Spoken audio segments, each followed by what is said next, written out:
Hello, everybody. Happy Tuesday. It just now turned Tuesday, July 25th, 2023. I am back in Vegas.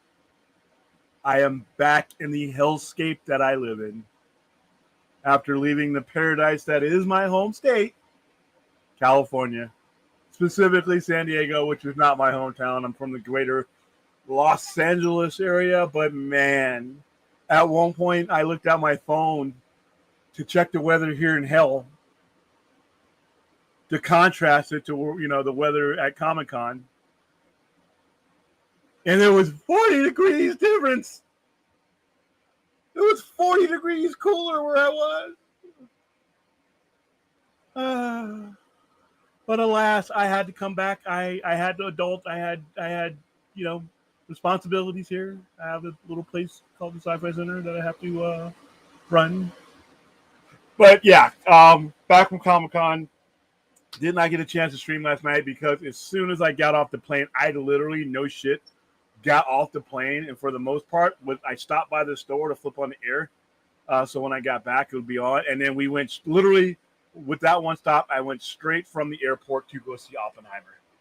So after trudging through crowds and human traffic all weekend long, for the past 4 days, I went right in to go see Oppenheimer, and I am dead tired.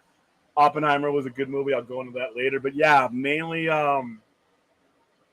still glowing from the experience that was San Diego Comic Con. That was my first year in all the years that I've been going. I have not been in quite a while because of the whole Hall H and Hollywood nonsense and I'm not talking about this year's strike and all that. I'm just talking about how bloated the event had become because of a lot of things that have nothing to do with the core demographic.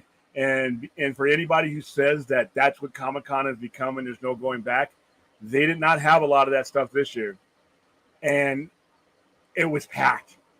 It was even packed on Sundays. Sunday is when generally things draw down because you got to pack up, you got to go. A lot of people get into the airport. You're just trying to beat that crowd. No, Sunday was packed. Thursday was packed. Friday was packed. Saturday was packed. So, and I fully expect for the nonsense that is Hall H to return next year, and that's why I made it a specific mission for me to get to this year because I don't know if it's ever going to be that way again, but it doesn't have to be that way. When they started all the Hall H circuits and everything else, the internet, while we still had it, was nowhere near as prolific as it is now.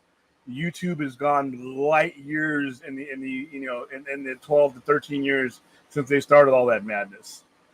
Each of these companies has their own individual platform, event that they like to put these things out on. And the whole, I'm never a big fan of con exclusives of any level. The general public can't get to Comic Con for the most part. Most people will never go to San Diego Comic Con. But yet, the majority of those people are going to be the ones that lay down the money and support whatever it is that you're promoting at Comic Con. So I've never, even though I was at the Star Trek panel and I did, go to it and they did show us stuff, I was thrilled when they told us an hour later, everything that you see here is going to be made available, to the general public. I wasn't angry that I got in the con, I should be exclusive. No, because the millions that saw that are going to help support everything more than the 6,000 that might be in any particular auditorium. So I like I said, I think this strike is going to last quite a while. I think 6 to 9 months from now, not in addition to what the writers have already gone through. I'm talking we may still be dealing with this 6 to 9 months from now because they're so far away. So you may have a situation next year where Hall H is not the big thing for a second year in a row, or even if the strike ends, you may have a situation where they decide, what, we got everybody we needed, everybody had a ball, we made our money. Do we really need to have this?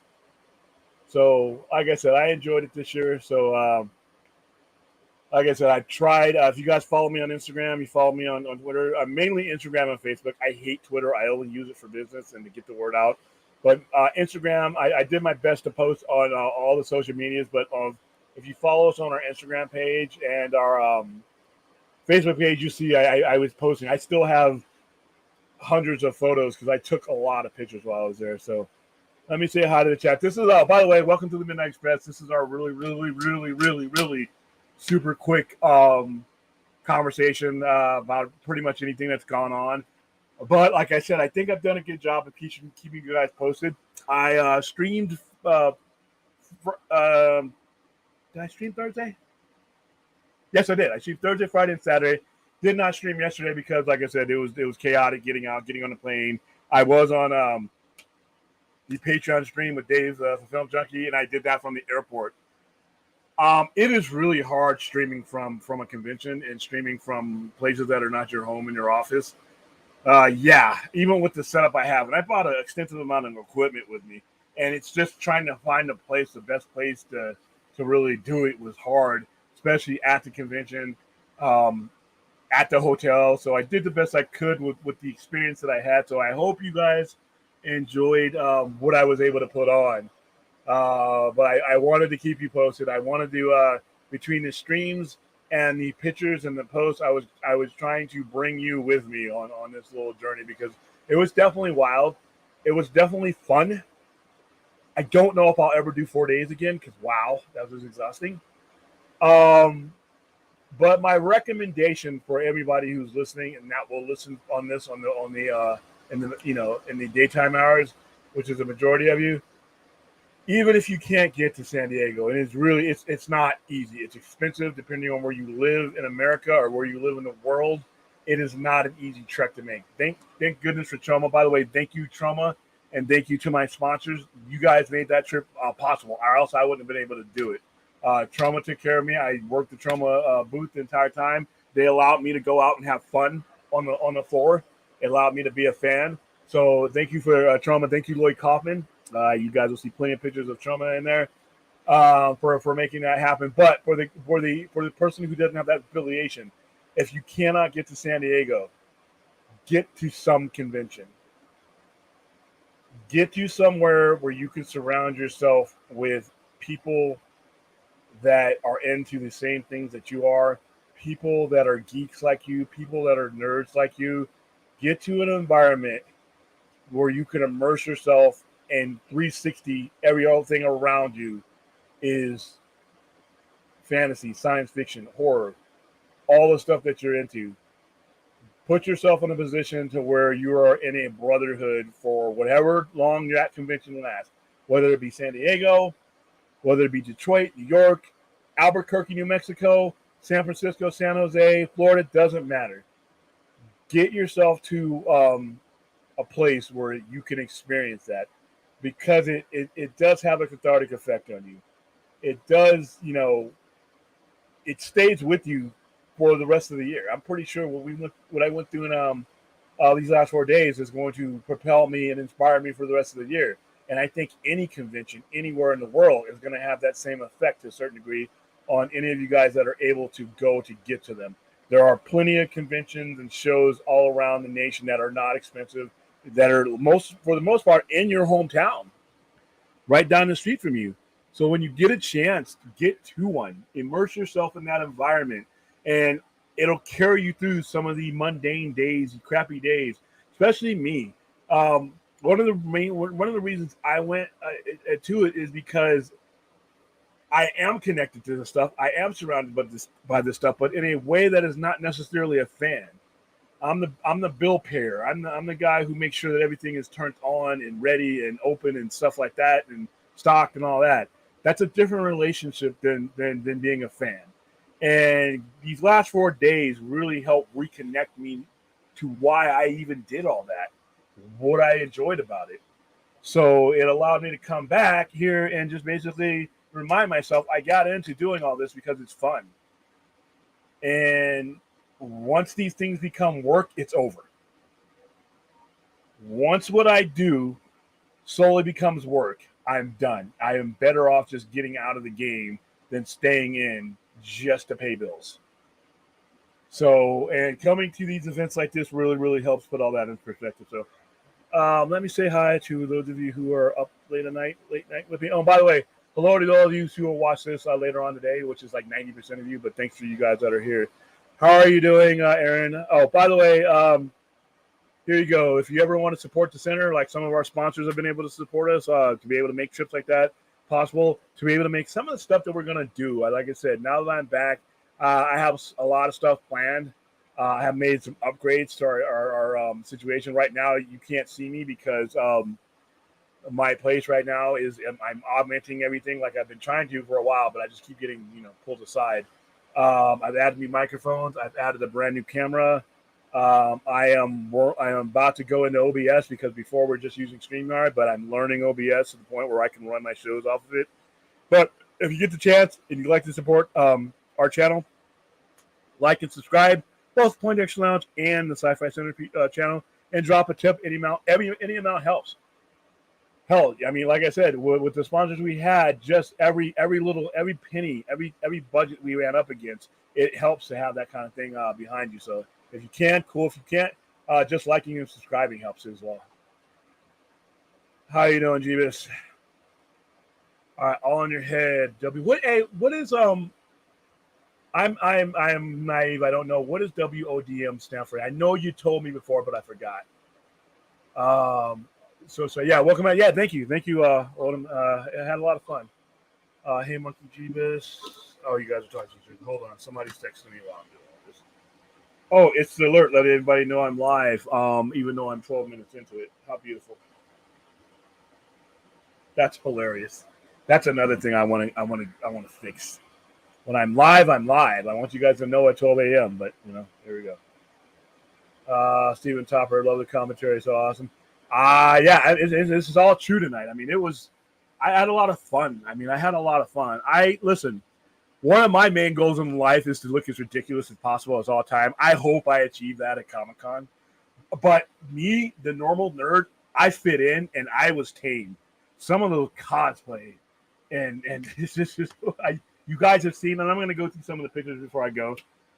Some of the pictures you've seen of some of the cosplay, they go all out, man. This is their Super Bowl.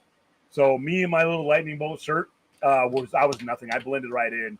But yeah, I tried to put myself in every particular picture. The G.I. Joe thing I was too big for. The Star Trek but the Star Trek booth. I am biased, but because there were a lot of spectacular booths there, and you guys will see them on there. The Star Trek one was my favorite. The line was well taken care of. They did a good job to get people in there. If you look on, I showed them last night, but if you look, or the night before, if you look at our photo ops, you got two of them. You got one in front of the LED screen where you could pick your own space background, and then there was the captain's chair, which I thought was awesome. I got a picture of that. And they did movies for you. So they had a little guy, and he had a little zoom camera in, so you could look like kind of cool. So I enjoyed that. That was cool. And being a complete, absolute Trek nerd, that was my favorite panel. Hi, Nana. How are you doing? Oh, I got to meet the Nerd Queens. Got to meet Nana. Got to meet Cole. After this is their pilgrimage. They do this every year. Hall H or not, they're there. So I got to meet them. Hunted them down. Of course, they were in the Funko land. So yeah, I got to meet Nana. Got to meet Cole. Got to meet some people. Some of you that watch us online. Got to meet some of the people. And it was easy to find me because I was at Truman's booth. All you had to do is come to 1533, and I was there. Ran into some people, that I know from YouTube, and ran into some customers that are there that were out there. So no, but hello, Nana. Nice meeting you. My favorite Czechoslovakian human in the whole wide world. Yeah. Are you? So you are? I guess you are still in LA. I don't know if you made the flight. She's in the UK, so she flew all the way from the UK. So it was really important to make time to meet those guys. Yes, we did. There were, and don't get me wrong, there were panels in Hall H. I just didn't go to the other ones. Besides, I guess something came. They had a lot of things in Hall H. It just wasn't. There wasn't people camping out. There wasn't people. It wasn't congested. There was, and the staff seemed relieved. that it was just us. I showed there's a video on our Facebook and our Instagram. If you look at it, we were the first ones. There was something called Ghost of Ruin, which, by the way, I had no interest or no knowledge of it before I sat down at Hall H. I'm gonna look into this. It has Rosario Dawson. They had all the people that could show that were not SAG-AFTRA, and all the people that could show voice, and they were there and they were talking about it, and it sounds interesting. They had about an hour, and then after them, you just sat there, and then Star Trek came out. But it fills out really quick. I was like, hey, people don't have any, you savages don't have any appreciation for Star Trek. You're not going to fill up Hall H, and that was my first time in Hall H, by the way, not inside the building because I had been around there, but I've never gone to a panel. I always avoided it. So I looked around, and they first let us in, they were clapping, they were cheering us in. I'm like, this is weird. But we got in there, it was pretty well organized. We sat down, and I turned around, and I'm like, there's nobody here, man. You know what? Screw that. You guys are going to ruin my fun.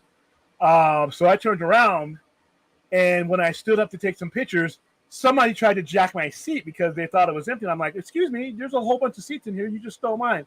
And then I looked, and after you see my picture where I take my selfie, it was full. So the panels were filling up. There just wasn't, Hollywood stars to really make it absurd. My opinion, not only did the nerds reclaim Hall H, I think the nerds reclaimed Comic-Con, period. All right, good night, Nana. Sleep tight. I know you got a flight. Trust me, I know that transatlantic flight and I flew. Uncle Sam flew me on an all expenses paid trip to Southwest Asia, and it was 22 hours. So I know that long flight. So be safe, and see you on the other side.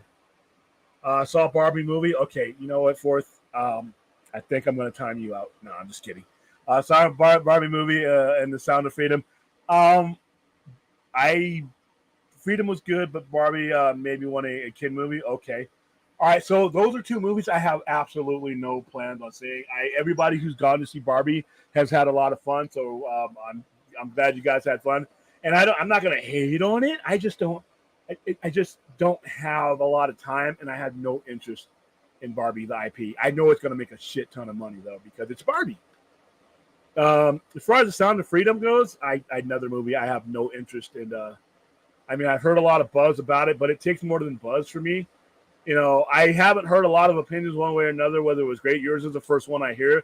Or hear that, one way, giving me an actual opinion. Everybody else has been talking about the controversy and whatever. And to be honest with you, every time I see The Sound of Freedom on my feed or anywhere else, I just skip it.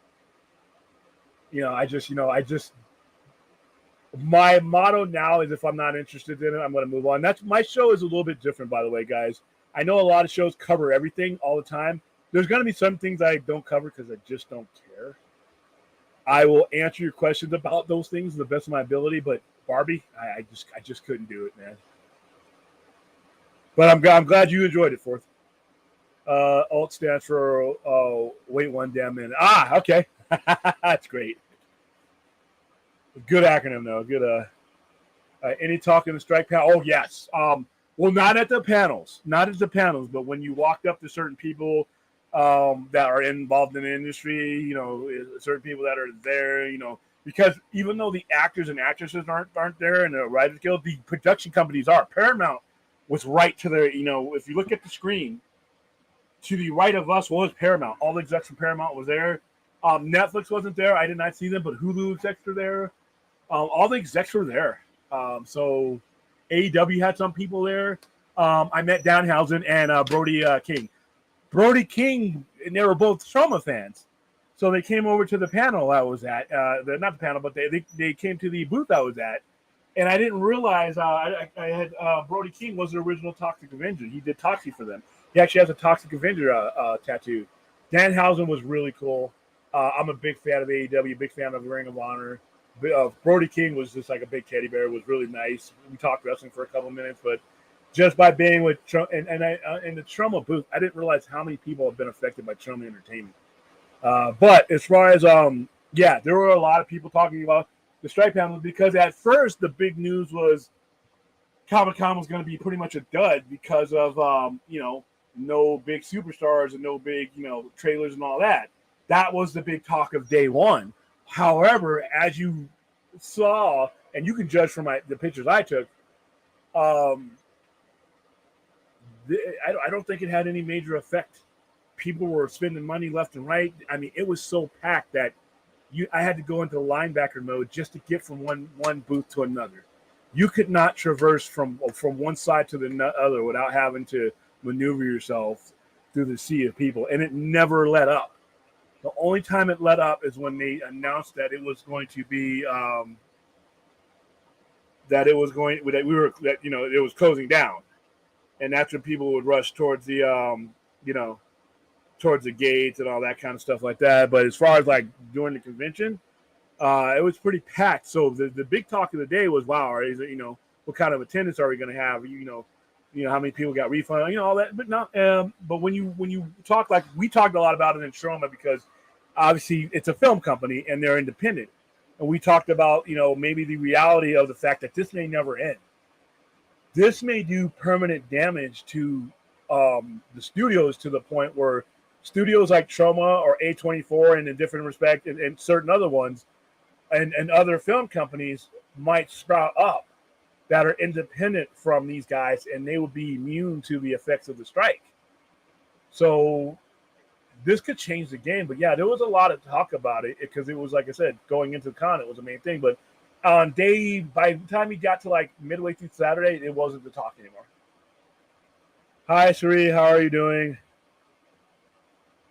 All right. So let me bring up. I uploaded some more pictures, so let me get to my Instagram. I still got way more to upload, but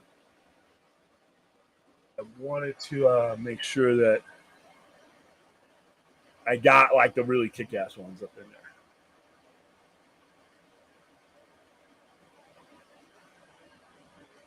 All right, so let me get to my profile. All right, so let's go. Share screens. Wow, StreamYard, you are making this so much harder. All right. See, most of the pictures are. Most of everything I posted was between Facebook and Instagram. There are some, but you can only post 4 at a time on Twitter, so that's why a lot of them. All right, so here we go. All right, so that's the Emily. I forgot which booth this was, but they had a life-size Emily. They had to tell people not to not to sit on it, and then finally they put stay off display because people kept sitting next to her. It was very tempting. All right, this was kind of cool, and this was not a costume. This girl was there actually helping people with their cosplay if they fell apart. So I thought that was cool. What a good Samaritan. All right, so this is the picture I was telling you about when I thought that I was going to be sitting in a half-empty Hall H, and I think that's the person behind me who tried to. I don't think he maliciously tried, but he slid right into my seat there, and then I turned around and realized how full it was, and I took and that's full. That's all the way back.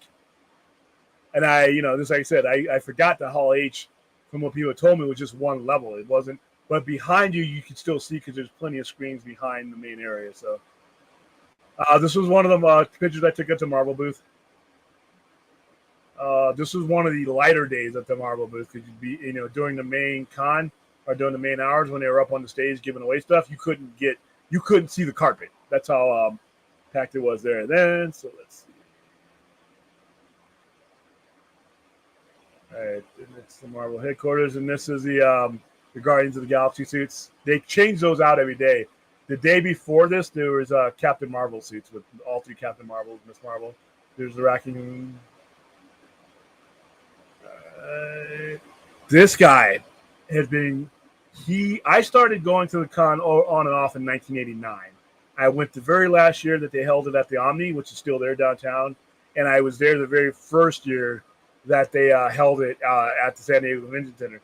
This guy had me beat. He has some of his more recent badges, and as you can see, he's got 2011 on there, 2009, the current one, 2013. You couldn't see all the ones he had. He's been going since 1988. He beat me by a year. But this right here was dedication, man. I had to get a picture of that. There was a booth where they were promoting John Carpenter's comic, an art book. On your left, you see the Thing monster, the two-headed Thing monster, and then the two-limbed things. I thought that was pretty. I couldn't get a straight-on picture because it was so crowded. This is my Teenage Mutant Turtles promo we're doing. Don't pay attention to that unless you live here because it's an all local promo. But we got stuff to give away. Stay tuned. That's my wrestling promo. That's me and Lloyd. This was a thank you letter to them because, like I said, they were a while. I was able to get out there. Lloyd Kaufman, if you get Ray, will tell you if you get to meet him, coolest dude in the world to meet, takes care of you. Signed every autograph. Doesn't matter how long it took. This was the panel that we were setting up for the panel. That's a really high-end Toxic Avengers mask. The people who made it were there. That's Lloyd taking a picture of a very attractive woman. And that's not safe for work. That's like I said, people were coming from all over to get stuff signed by him. That's their logo. That's Megan. She was the one. I was working with her and her husband Marcus helped set everything up for me. Help give me my pass, give me everything. So thank you, Megan. If you're watching, you're probably not sure. They're still in San Diego because they had to send stuff out. And then this is when it got really crowded. So my main thing is once it got super crowded, since I was tall and had long arms, I could take pictures over everybody and get them to the people. Here's my selfie. All the merchandise behind us. So, all right, let's see what else we got. This was one of the cooler things. This is the one on the right is something someone made, and then the other one was actually, if you watch the episode, this particular recruitment flyer played a very significant role. It was hilarious. This was the other side of. Oh no, this is the screen. This is how Marvel had a huge screen. And this is actually further back. Now this is when it started getting so crowded. This is as close as I could get. What I did when I got home, I literally get off the plane, 10 o'clock showing. My flight got in at like 9 something, and by the time I was in there, I had because it was the only time in this week I was going to be able to see it. So I saw Oppenheimer, Blue Beetle suit at the DC booth, which was put in a pretty crappy area, by the way. DC, you got to do better than that. This is me being a fool. This is the LED screen behind me, and that's the slide camera. I'm going to add sound to that. Doug Jones's head without Doug Jones. Deadpool at the Marvel booth. All right, and I took a picture of this on purpose. Like I said, you know how I feel about Howard the Duck being one of the worst, if not the worst movie ever made. But hey, this guy's cosplay was on point, so I had to give him his credit. There's Lloyd again. These jackets, this one was not tall enough. One of the things I went down to San Diego to do was make connections to get certain types of merchandise so I could get it in the store. If you notice, this is a jacket, those cool-ass jackets from Picard Season 3. So I tried one on. This one was too small. But I got the contact with a guy. He's actually going to come to Vegas for Star Trek. And we're going to start getting that merchandise. Here we go. This is where Fanboy Me came out. Since I was working the convention, it was really hard for me to get out and about. And getting to Todd McFarlane or any of the big name guys, you had to get wristbands, you had to all kinds of crazy stuff. However, because we were working a booth, his assistant made it possible for me to get this. I didn't think, and if you look at my previous post before, I had no chance of getting in to get it. It was chaos. He had a line like it was a city block long. I bought them with me just in case. And it turns out that the effort paid off. The story behind this is the very first Comic-Con that was in this building, Todd McFarlane was at it. A much younger Todd and a much younger me met up there, and he signed this very issue. 6 years later, I opened up the Sci-Fi Center, and I left it in an area where there were sellable stuff, and someone bought it. It's my fault. I have been trying to get this issue of Assassination Plot, Amazing Spider-Man 323 signed since then. I got close when the Amazing Comic-Con happened. I ended up giving my tickets to a customer, and I volunteered because they needed big bodies, and at 6'2", 250, I was big enough to guard, some of their smaller and frailer guests. Stan Lee was one of them. That's how I got my picture with Stan Lee, the one that you guys see on my page sometimes. because I was literally his escort. So, but when you're doing that, you have to have your back. You can't get anything signed, all that, because you have to wait. They said, hey, if you wait, we'll hook you up. They hooked me up for Stan Lee, but after I left him, I went right to Todd McFarlane's table. So I was the barrier between the people in that, and I had to keep my back. He got up and left without me seeing him, and him and Stan Lee got on that panel together, and I never got that close again. So 33 years in the making, I got the issue back in. I took it with me, hoping I would get it signed, and as you can see, I got it signed. The 15-year-old kid in me got it signed. There it is, right there. I don't even care the fact that he signed it in blue on blue. Don't care, because this one's not going for sale. I took this one with me. And then I got my selfie. So that was, to me, out of all the goofiness and all the spectacular nature of the con, this was the moment to me that really made the convention for me. So, all right. So let's go ahead and stop sharing that. And I'm going to answer some quick questions. And I'm going to go to bed because I am tired. I have not really, like I said, rested. All right, cosplay repair person is literally the definition of mutual aid. Love it. Yeah, and like I said, I thought that was cool. I took so many cosplay pictures. We'll have to. I could probably do a stream on cosplay pictures. All right, I'm pulling up the Comic-Con. Yeah, we're you know how scattered this was for me to get to this one, because we were trying to work. It was just hard, but it happened. Trauma made it happen. The sponsors made it happen. Yeah, I felt a kinship to him because I kept some of mine, but I didn't keep all of them. I got some autographs over the years, but he has gone to every single one, whereas I have skipped. He has gone to every single one, and he was a 4-day guy all those times. So he was walking around, and like I said, I had to get that picture. No, Ghostly Visitor, it was not. But hey, if you enjoyed it, I know you're probably messing with me, but if you enjoy it, listen, there are people out there that love it. So I'm just not one of them. And by the way, hello.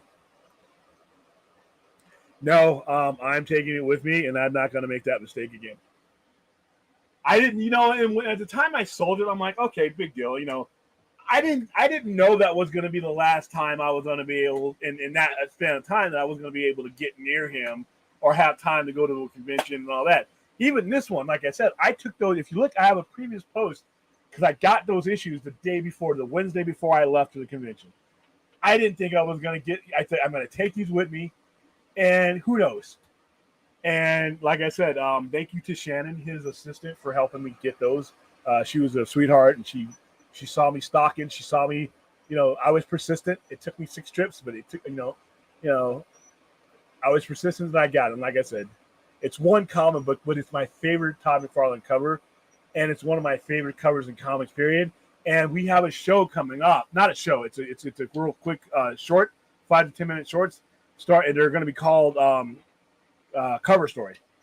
And it's just going to be about we're going to pick a particular cover and we're going to talk about it, its influence, its cultural impact, if there was one, what it means to the story, was it spot on with the story, or whether or not the artwork, the colors used, all that. And the very first one we're going to do is on that cover of Amazing Spider-Man 323. I picked that one, and now I have it signed. So when I do that little short, it's going to be very cool. So that's pretty much it, guys. Like I said, to me, the comic was a success. I achieved all my goals. I did not purchase a lot of stuff. I purchased some things for individuals who are, who I got them to, but I was not a fan, even though I had a lot of fun, but this was a business trip for me. So I don't know if I will ever be able to go down to the convention and not be in business, because my mind no longer works like that way anymore. But I know I will do my best to have fun whenever I do anything again. So, all right. That's it. That's been the Midnight Express. 37 minutes. It's time for me to eat. It's time for me to get my body, which is not forgiving me for bringing it back to hell, acclimated back to Dante's Inferno. Yeah, I was not looking forward to coming back here. When I heard those waves and I was on that beach And like I said, I'm a city person who doesn't go to the beach even when I would live in California. But just the breeze, just a breeze that doesn't cook you, it cooled you instead. Um, just being in 70-degree weather and the high, I think the entire time was 74. People were playing outside. In Vegas, people don't go outside unless they want to burst into flames. I mean, it's just But like I said, I will always be a California kid.